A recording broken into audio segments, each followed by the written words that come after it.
중국 자동차 업체 동향은 자동차 산업 동향을 분석하는 사람들에게는 가장 핫한 주제가 되고 있습니다. BYD는 24년부터 3년간 일정으로 녹아웃 라운드 전략을 추진해 왔습니다. 이 전략의 구체화는 23년부터 시행한 가격 할인 전쟁부터 시작되었습니다. 그리고 올해는 전 차종에 무료로 가스아이란 ADAS 기능을 탑재하고 있고 드론 기술을 적용하기 시작하였습니다. 테슬라의 오토파일럿처럼 BYD는 자사 ADAS 기술을 천신지한, 영어로는 가스아이라고 이름을 지었습니다. 이 가스아이 기술 수준은 어느 정도 될까요? 코스트는 어느 정도길래 무료로 탑재할 수 있는 것일까요? 경쟁사에는 어떤 위협 요소가 될까요? BYD의 가스아이와 드론에 숨어있는 무서운 전략, 여기에 관심이 있으신 분들에게는 구독과 좋아요, 알림 설정까지 부탁드려 봅니다. 테슬라가 자금지옥, 생산지옥을 겪었던 것처럼 BYD는 19년에 많은 부채로 어려운 시간을 보냈습니다. BYD 창립 30주년 행사에서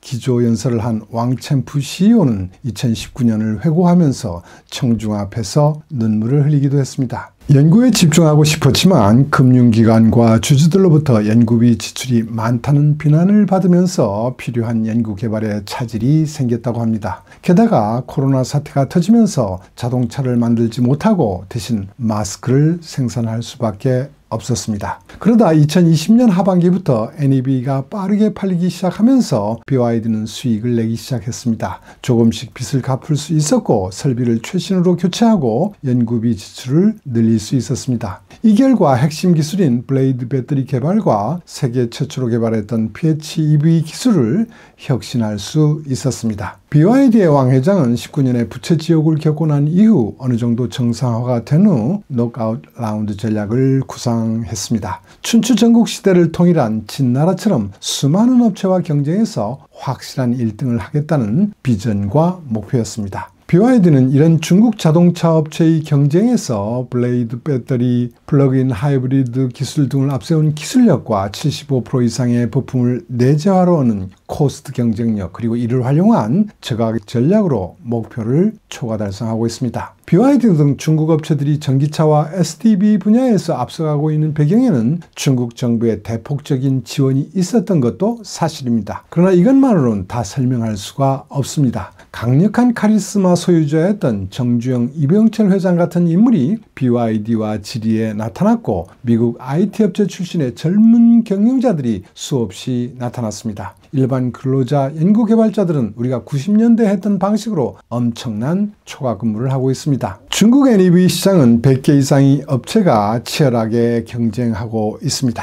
속도를 높여서 새로운 기능을 탑재한 차종을 속속 출시하지 않으면 살아남기 어려운 환경이 되고 있습니다. 이처럼 치열하게 개발 경쟁하는 가운데 기술 진화가 이루어지고 있다고 분석됩니다. 미국의 컨설팅 업체 알릭스 파트너스가 조사한 중국 직원들이 한 달 평균 초과 근무 시간을 보면 BYD는 20시간에서 40시간, 지리자동차는 40시간에서 70시간, 니오 등 신흥업체들은 70에서 100시간으로 엄청나게 많은 시간을 일하고 있습니다. 반면 독일의 폭스바겐과 토요타의 현지 법인은 20시간 내외로 짧습니다. 이 현상의 결과는 판매 결과에 상징적으로 나타나고 있습니다. 장시간 일하지만 직원들의 만족도는 높은 것으로 알려져 있습니다. 중국에서 일반적인 소프트웨어 개발자의 연봉은 약 40만 위안, 약 8천만 원, 우수자는 약 60만 위안, 약 1억 2천만 원, 최고 수준은 100만에서 150만 위안, 우리나라 돈으로 2억 원에서 3억 원에 달한다고 합니다.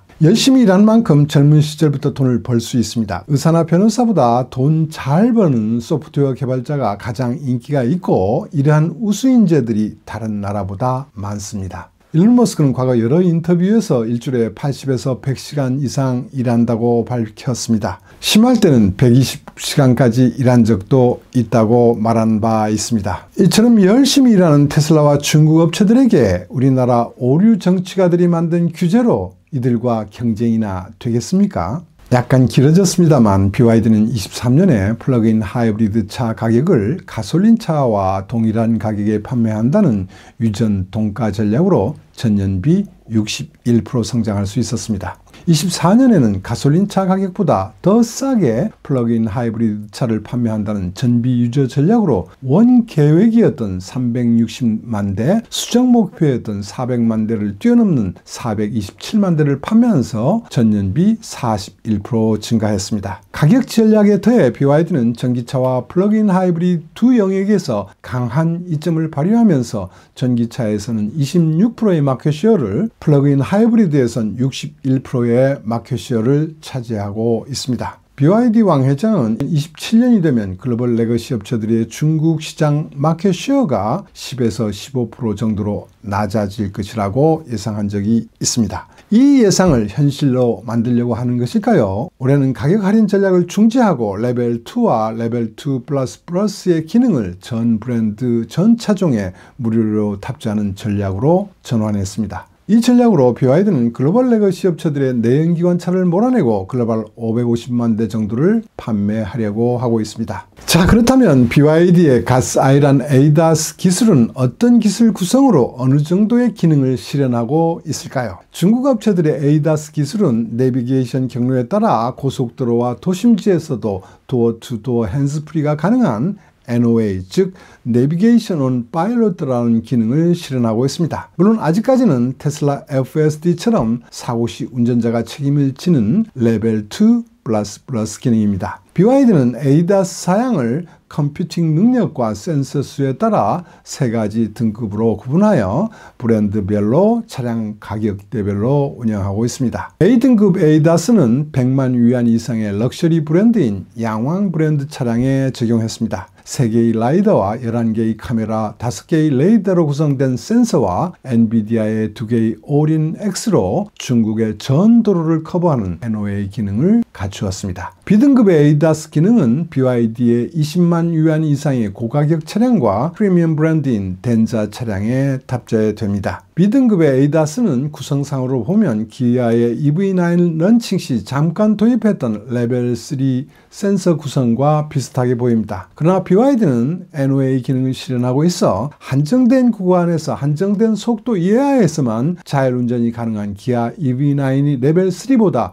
더 실용적인 기술이라고 할 수 있습니다. 기아 EV9의 레벨 옵션 가격이 750만 원이었다는 점, 그리고 벤츠 S클래스의 레벨 3 옵션 가격이 6,000유로인 점을 고려하면 BYD의 B등급 ADAS의 무료 장착 효과는 크다고 평가할 수 있습니다. C등급의 ADAS는 69,800위안의 C가를 포함한 저가격 차량에 탑재되었습니다. 2개의 광각 카메라와 1개의 망원 카메라를 포함한 12개의 카메라로 고정도 지도를 사용하지 않고 고속도로와 자동차 전용도로에서 운전자가 핸즈프리 운전을 할 수 있는 기능입니다. 국내 업체들이 운영하는 ADAS 기능 수준이라고 평가됩니다. 기아 모닝의 드라이브 와이즈 1과 2의 옵션 가격이 65만 원에서 115만 원인 점을 고려한다면 역시 밸류가 크다고 할 수 있을 것 같습니다. 그렇다면 23년 유전동과 24년 전비 유저처럼 가격 할인 대신 25년부터는 ADAS를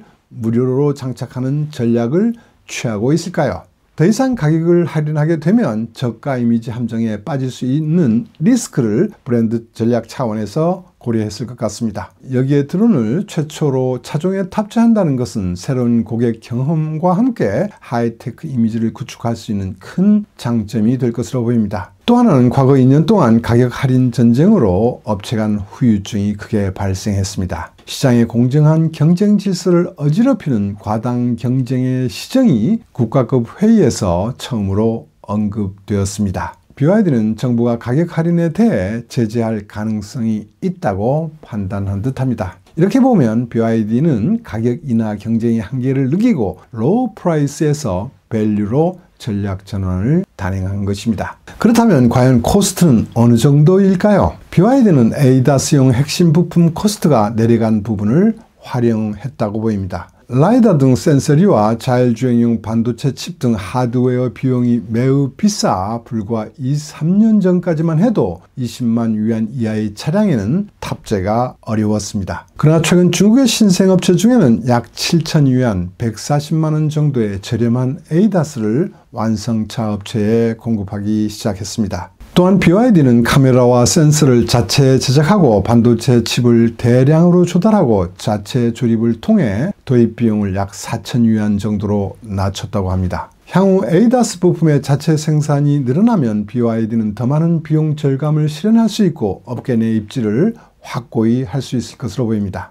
중국 SDB의 경쟁력 향상으로 BYD에 공급하는 공급업체들은 규모의 경제를 통해 비용을 절감하는 동시에 데이터 축적을 통해 기능을 더 향상시킬 수 있을 것입니다. 라이다 선두업체인 러브센스는 24년 BYD 본사 주변에 공장을 가동해서 중장거리 감지용 라이다 MX를 생산하기로 시작했습니다. 가격은 $200로 2년 후 $150 이하로 낮출 계획이라고 합니다. 러브센스와 경쟁하는 SI 그룹의 ATX는 $200 미만의 가격으로 BYD에 공급하고 있습니다. 영상 데이터 처리를 지원하는 반도체 칩 시장에서는 미국의 엔비디아의 처리 능력이 높은 칩 오린 X가 40%의 점유율을 차지하고 있습니다. 반면 BYD의 C등급 ADAS는 중간 정도의 처리 능력을 가진 중국의 호라이즌 로보틱스의 시스템 온 칩을 채택하고 있습니다. 이처럼 BYD 가격 파괴 전략에서 밸류업 전략으로 전환은 중국의 폭스바겐과 도요타마저 KO시키기 위한 파워가 될 것으로 보입니다.